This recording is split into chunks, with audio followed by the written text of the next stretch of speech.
So, Jarvis, free agency frenzy continued on Tuesday. Now, we know, of course, the league's official year begins today at 4 p.m. Eastern Time. Also, that's the beginning of free agency officially. But hey, didn't stop the Falcons from making moves. According to Tom Pelissero, the Falcons added Taylor Heinicke on a 2-year deal that was worth up to $20 million, right? So now, the Falcons have reiterated that Desmond Ridder is the starter, but that's kind of top end backup money when you think about it for Heinicke. So, in your opinion, what does that kind of say about the confidence they have or don't have in Ritter?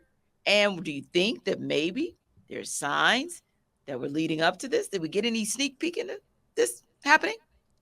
Yes, I believe so. I believe that Terry Fontenot has been all but saying QB1, right? Because I Yes. asked him directly. I asked him about Senior Bowl and how the benefits of bringing players in from being around those players so much.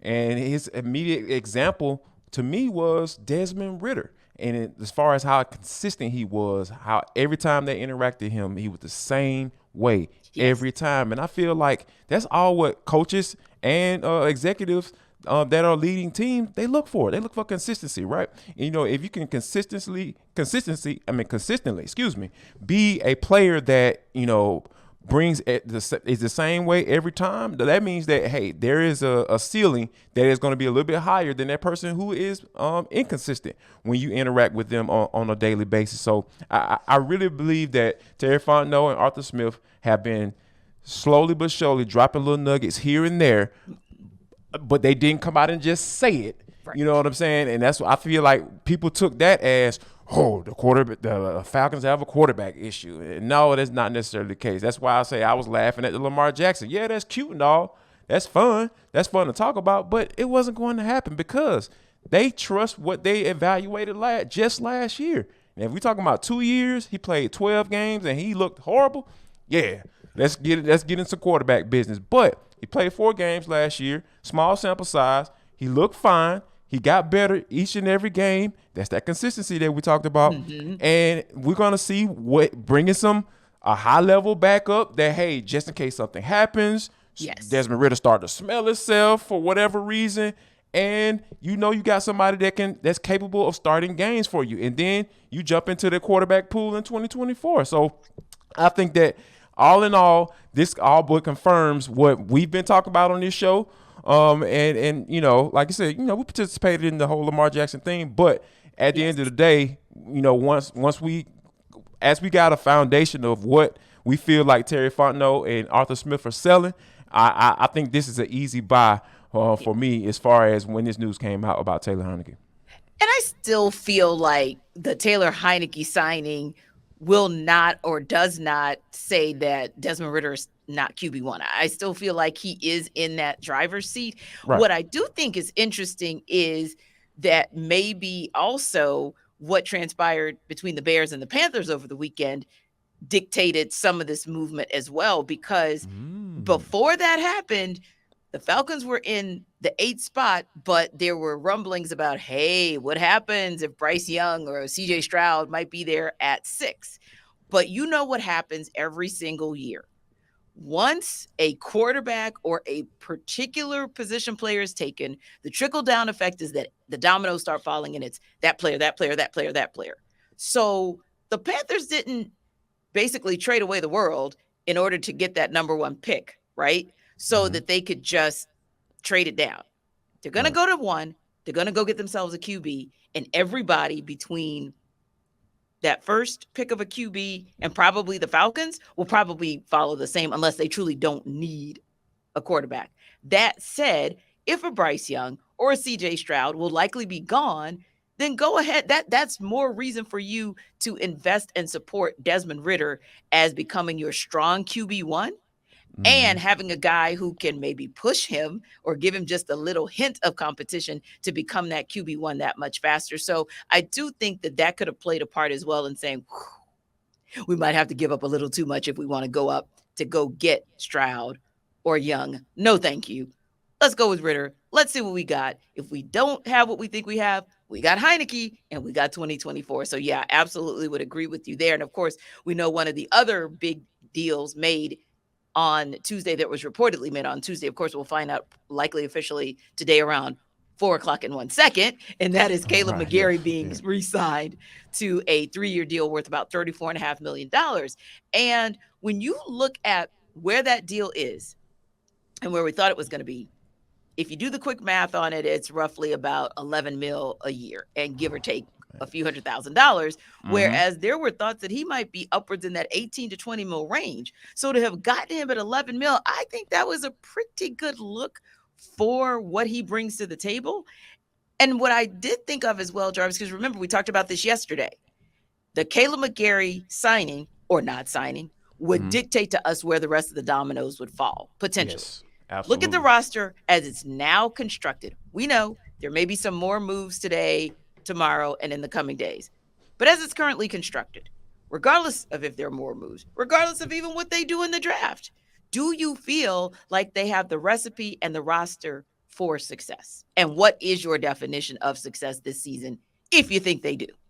To answer the question quickly, yes, I think they do have the recipe. I think they have a foundation, right? Because what you think about, I think they're pretty sold on Jake Matthews, right? I think that's fair. And they made it very clear that they won't list him around at least until he's ready to sit down somewhere from in the NFL. And and bringing him back, and then when you think about now, the only thing is that left guard spot. Sure. I think that when you look at who's out there, there's still a couple of names out there, and the young brother whose names escapes me right now, who we talked to coming into training camp last year that stepped in. Jermaine Ifedi? No, not Ifedi, but no, not Ifedi. Our other guy who we actually interviewed, Elijah Wilkinson. Yes, Elijah Wilkinson. Yes, I think he might be still in play as well for a really solid number that will make that cohesion that they had. And I think that's the most important thing. A lot of times, I know a lot of times people try to plug and play with the offensive line, but it says something about bringing the same offensive line that you had success with back last year. And I think offensive line coach Dwayne Leffert, who is a former offensive lineman himself, he understands the importance of cohesion, and specifically on that right side of the offensive line. I feel like that's why I think the Falcons, it's a win-win for the Falcons, because to be able to get him at that solid number, about $11.5 million or so, and you bring back Chris Lindstrom's running mate. And when you have guys that play together for a certain amount of time and they actually have time to grow together, Scott Pioli even talked about because he was in that executive office when those two guys were drafted in the first round. He talked about, said when they drafted them, they knew that it was going to take some time to develop. Obviously, Kaleb McGary took a little bit longer than what people would have liked, but he's turned into a pretty solid offensive tackle in the NFL. So I think that with that cohesion that they have, that's the foundation that they need in order to be right. And you know what, T? I think the Tenitra mantra is about to get ready to come into play. And here's why. They got some you talked about the Bears and the Panthers trade thing, right? So that probably means that more than likely it's probably going to be at least 4 quarterbacks going in this with that 6th pick. Will Levis is that wild card. Anthony Richardson, we know how he's been wilding folks and turning folks blind to his 50% completion percentage at Florida. You know what I'm saying? Right. People just forget about all that. Like, man, forget that. That man runs a 4.4 and he's 245. Like, the end. At the end. So I think that with all of these determining factors, that means, what does that mean? Position player, the best edge rusher might fall to you. And I'm not saying that Will Anderson is going to be there. Shoot, you got to figure out if Jalen Carter you're going to take him. We talked about that too, T, on this show. It's like, if Jalen Carter is there, do you take him? You got David Onyemata in the fold. Do you bring in a Jalen Carter, or do you try to see, hey, go for Miles Murphy? If Tyree Wilson is sitting right there, are you ready to go? So I just think that things are really working out in the Falcons' favor, and it's all because they got that foundation. And we talked about the vision yesterday. The vision is getting really clear as we head up to the NFL draft. Yeah, and there will be vision clear for us looking straight up to Athens to see if there are any Falcon scouts out for UGA's Pro Day. Of course, Jalen Carter is expected to work out today. And of Yes. course, we'll give you guys any reaction to any news we find out about Jalen Carter being there, the Falcon scouts being there, and what that could possibly mean for what this team looks like or is looking at come April 28th, 29th for the draft. In the meantime, you guys know the watch hasn't changed from yesterday, right? You do know that the watch is still on Aaron Rodgers. So Yes. listen, if you're a Packers fan, you're probably eating Built Bars in a not so happy way. But down here in Atlanta, you should be eating Built Bars and you should be really happy. That should be a part of your celebration because guess what? That Built Bar is a celebration, at least Jarvis and I believe here at ATL Day Ones, of what the Falcons have done so far in free agency. So go ahead and celebrate in a healthy way with a Built Bar. Whether you like churro or almond or peanut butter, you have loads of flavors to choose from, and you get 17 grams of protein on top of it. And Ooh. there's something about the way that Built Bar makes that bar that allows it to be easily soluble. The result, you eat it, instant boost, instant healthy boost to your system off of 100% real chocolate. I think that's a winner. Also, 130 grams, they continue to make that bar healthier and healthier. And we're talking about just 4 grams of sugar. And if you're someone like me who's always looking for a sugar high, at least you won't have to pay the price for the sugar high. So don't forget, you can still go to built.com if you're all about that online purchase life. But if you want to get a brick and mortar purchase, you can stop by your local Walmart for a 4-pack bar of Built Bars. Or if you like me, are on the cheap always and every day of my life, then you can go to Sam's Club and it's a 13-pack that you can get from Sam's Club. So don't forget to check out Built Bar. We on this show know that you won't regret it.